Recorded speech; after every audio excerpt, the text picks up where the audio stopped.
சேலம் மாவட்டம் ஓமலூரில் அதிமுக பொதுச் செயலாளர் எடப்பாடி பழனிசாமி செய்தியாளர்களை சந்தித்து வருகிறார். நேரலையில் பார்க்கலாம். அதோடு கிட்டத்தட்ட தமிழகத்தில் ஜூலை 7ஆம் தேதி நான் எழுச்சி பயணத்தை மேற்கொண்டு கிட்டத்தட்ட 153 சட்டமன்ற தொகுதியில் நேரடியாக இந்த தொகுதியில் இருக்கிற மக்களை சந்தித்து இந்த பிரச்சாரம் மேற்கொண்டுள்ளேன். அந்த 153 சட்டமன்ற தொகுதியிலும் மக்களுடைய எழுச்சி ஆரவாரம் அடுத்த ஆண்டு நடைபெறுகின்ற சட்டமன்ற பொதுத் தேர்தலில் அனைத்து இந்திய அண்ணா திராவிட முன்னேற்ற கழக தலைமையில் அமைக்கப்பட்ட கூட்டணிக்கு வெற்றி உறுதி என்பதை அதன் மூலம் நாங்கள் தெரிந்து கொண்டோம். அதே நேரத்தில் மக்கள் விரோத திராவிட முன்னேற்ற கழக அரசை அகற்ற வேண்டும், அதையும் அந்த எழுச்சி பயணத்தின் போது நான் உணர்ந்து கொண்டேன். இன்றைய தினம் 2 நாட்களாக நான் டெல்லி சென்று வந்த பிறகு பல்வேறு விமர்சனங்கள் ஊடகத்திலையும் பத்திரிகையிலும் வெளிவந்து கொண்டிருக்கின்றன. நான் கொஞ்சம் விளக்கமாக தெளிவாக இந்த நேரத்தில் தெரிவிக்க விரும்புகிறேன்.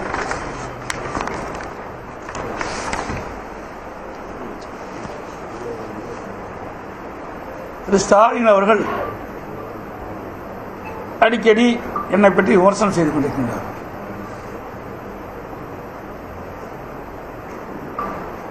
திராவிட முன்னேற்ற கழகம் எதிர்க்கட்சியாக இருந்த பொழுது எப்படியெல்லாம் நடந்து கொண்டார் என்பதை உங்களுக்கு தெரியும். ஆளுங்கட்சியாக திராவிட முன்னேற்ற கழகம் ஆட்சிக்கு வந்த பிறகு யாரை விமர்சனம் செய்தார்களோ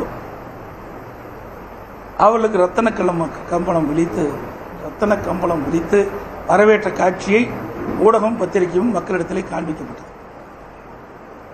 இன்றைக்கு கேலோ இந்திய விளையாட்டு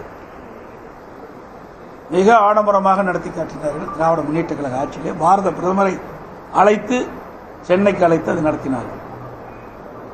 செஸ் ஒலிம்பியட் விளையாட்டு அதையும் நேரடியாக தமிழ்நாட்டுக்கு பாரத பிரதமரை வரவழைத்து அந்த நிகழ்ச்சியை பிரம்மாண்டமாக நடத்தி காட்டியவர் இன்றைய முதலமைச்சர் ஸ்டாலின் அவர்கள். அதோடு கலைவாணர் அரங்கில் ஆடல் பாடல் நிகழ்ச்சியோடு பல்வேறு திட்டங்களுக்கு அடிக்கல் நாட்டு விழா நடத்தி காட்டியவர் இன்றைய முதலமைச்சர் ஸ்டாலின். ஆக ஆளுங்கட்சியாக இருக்கின்ற பொழுது ஒரு நிலைப்பாடு, எதிர்க்கட்சியாக இருக்கின்றது ஒரு நிலைப்பாடு. திரு ஸ்டாலின் அவர்கள் எதிர்க்கட்சி தலைவராக இருந்த பொழுது மாண்புமிகு பாரத பிரதமர் நரேந்திர மோடி அவர்கள் சென்னைக்கு வந்த பொழுது அவருக்கு திரு ஸ்டாலின் உட்பட அவர் கட்சி சேர்ந்தவர்கள் கருப்பொடி காட்டினார், கருப்பு பலூன் விட்டார். எதிர்க்கட்சியாக இருக்கின்ற பொழுது இப்படிப்பட்ட நிலைப்பாடு. ஆளுங்கட்சி வந்த பிறகு நான் ஏற்கனவே குறிப்பிட்ட நிலைப்பாடு. அது மட்டும் இல்ல, பாரத பிரதமர் நரேந்திர மோடி அவர்கள் சென்னைக்கு வந்த பொழுது வெள்ளை குடை பிடித்தவர், எதிர்க்கட்சியாக கருப்பு குடை பிடித்தவர். இதுதான் திமுகவுடைய நிலைப்பாடு, இன்றைய முதலமைச்சர் ஸ்டாலினுடைய நிலைப்பாடு. அதேபோல அண்மையில் காங்கிரஸ் மாநாடு நெல்லையில் நடைபெற்றது. அந்த மாநாட்டில் திராவிட முன்னேற்ற கழக கட்சியிலே கூட்டணியில் அங்கம் வைக்கின்றது திராவிட முன்னேற்ற கழகம். திராவிட முன்னேற்ற கழக கூட்டணியில் அங்கம் வைக்கின்றது காங்கிரஸ் கட்சி. அதனுடைய காங்கிரஸ் கட்சியுடைய பொதுச் செயலாளர் மரியாதைக்குரிய கிறிஸ் சோடங்கர் அவர் பேசுறாரு, அடுத்த ஆண்டு நடைபெற்ற சட்டமன்ற பொதுத் தேர்தலில் 117 இடங்களில் காங்கிரஸ் போட்டியிடுகின்ற சூழ்நிலை ஏற்படும் என்று ஒரு கருத்தை சொல்லியிருக்கின்றார். இலக்கை, அதாவது தமிழ்நாட்டில் அவர் சொன்ன கருத்து பத்திரிகையில் வந்திருக்குது. இந்த நெல்லையில் பேசும்போது அவர் தெரிவித்த கருத்து, தமிழ்நாட்டில் 117 தொகுதிகளை இலக்காக கொண்டு காங்கிரஸ் கட்சி பணியாற்றும் அப்படின்னு சொல்லியிருக்கிறார். அதோட கடலூர்ல முன்னாள் காங்கிரஸ் கட்சி தலைவர் திரு அழகிரி அவர்கள் பேசுகின்ற பொழுது குறிப்பிட்டார். அதில் அவர் பேசுனது வந்திருக்கிற செய்தி, 60 ஆண்டுகளாக ஏதாவது ஒரு கட்சியில் கூட்டணி வைத்து சாரை அவர்கள் குடித்து விடுகிறார்கள். சக்கையை நாங்கள் பார்க்கும் சூழ்நிலைதான் உள்ளது. நாங்கள் அதிக இடங்களில் போட்டியிடுவோம், அரசாங்கத்திலும் ஆட்சியிலும் நாங்கள் பங்கு பெறுவோம் என்பதுதான் காங்கிரஸ் கட்சியின் நிலைப்பாடு. இப்படி அவர் அந்த கருத்து சொல்லியிருக்கார். இதை பற்றியெல்லாம் விவாத மேடையிலையும் அல்ல, ஊடகத்திலையும் அல்ல.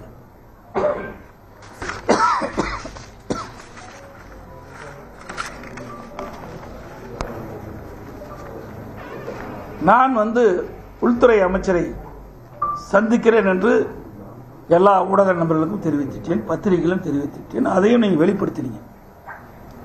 16ஆம் தேதி இரவு மாண்பு உள்துறை அமைச்சர் அமித்ஷா அவர்களை சந்திப்பதாக நான் சொன்ன செய்தி எல்லாம் வெளியிடப்பட்டது.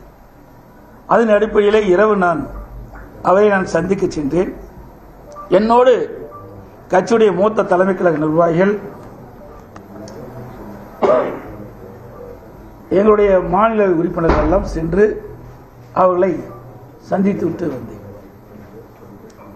காலம் நேரம் அதிகமான காரணத்தினால அப்பொழுது எங்கோடு இருந்தவர்கள் எல்லாம் 10 மணிக்கு நீங்கள் செல்லுங்கள், நான் பேசிவிட்டு வருகிறேன் என்று சொன்ன பிறகு அவர்களெல்லாம் சென்றார்கள். நான் காலையில் மரியாதைக்குரிய மாண்புமிகு இந்திய நாட்டுடைய குடியரசு துணை தலைவர் அவர்களை நேரடியாக ஒரு இல்லத்தில் சந்தித்து அவருக்கு வாழ்த்து கூறினார். நானும் என்னோடு எங்களுடைய கட்சி மூத்த நிர்வாகிகள், மாநில உறுப்பினர்களெல்லாம் சென்று அவர்களுக்கு வாழ்த்து தெரிவித்தோம். அப்பொழுதும் நான் அரசாங்க காரில் தான் பயணம் செய்தேன். இதையெல்லாம் திட்டமிட்டு பத்திரிகைகள், ஊடகத்தில் செய்தி வெளியிடுவது என்று நன்றாக தெரிந்தால் தமிழ்நாடு இல்லத்தில் இருந்து அரசாங்கத்துக்கு சொந்தமான காரில் தான் நான் துணை ஜனாதிபதி சந்தித்து பேசினேன்.